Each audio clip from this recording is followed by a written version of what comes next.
I am Robert Siciliano. I am a security awareness expert and the head trainer at ProtectNowLLC.com. Welcome to this week's Protect Now Security Snapshot. Each week, we break down recent events in the world of scams, fraud, and identity theft.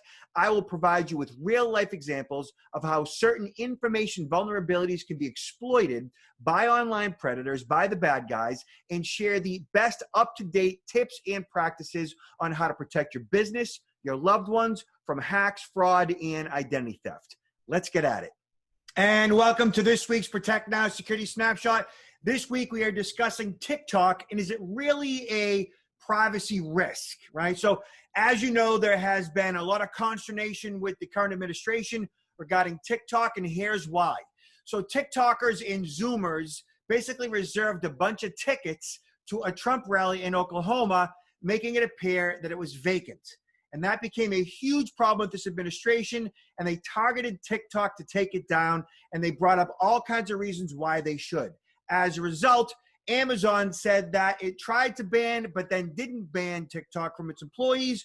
Wells Fargo actually did ban TikTok from its employees. And then India followed the US's suit and did the same thing.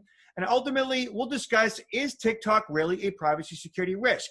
When it's all said and done, I'm going to show you how to get access to links to get a free copy of my ebook, to get a PDF with links to this security snapshot.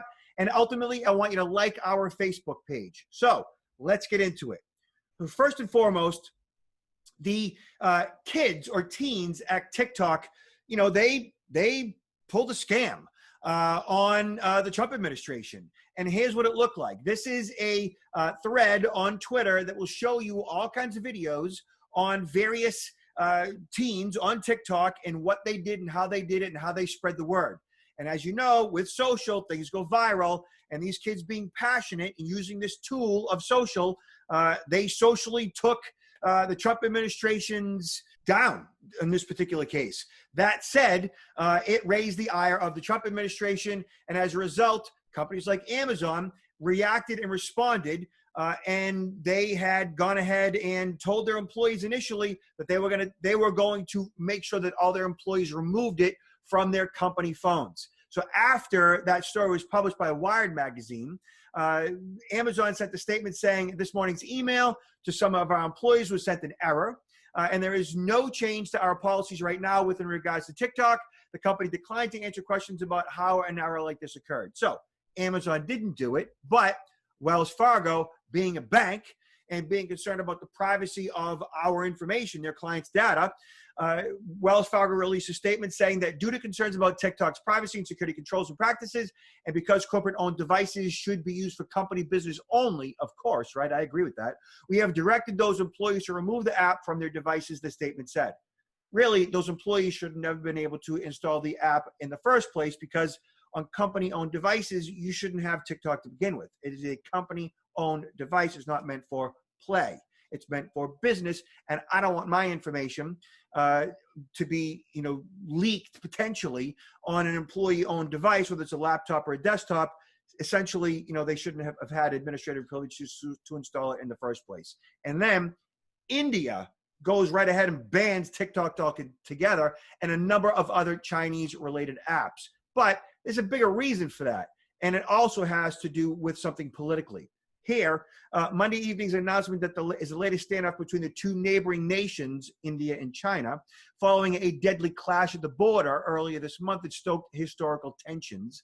In recent weeks, custom officials at major Indian ports and airports have halted clearances of industrial consignments coming from China. So as you can see, with both the U.S. and with China, there's definitely in India, there's definitely a political aspect to why TikTok should be removed from various devices. Okay, but let's look at it. Like, does TikTok really pose a threat? Now, I am of the firm belief that whether it's coming from Russia or China or elsewhere in the world, an app on your mobile device or your desktop or laptop, that there is definitely a possibility that there's a backdoor access within that software that could give that country's government access to our sensitive and personal information. So, in an interview with Wired magazine, the CEO of TikTok The head of security declined to address questions about China directly, but stressed that TikTok was committed to maintaining robust security practices, including allowing outside firms to audit its technology, which I think is a really good thing.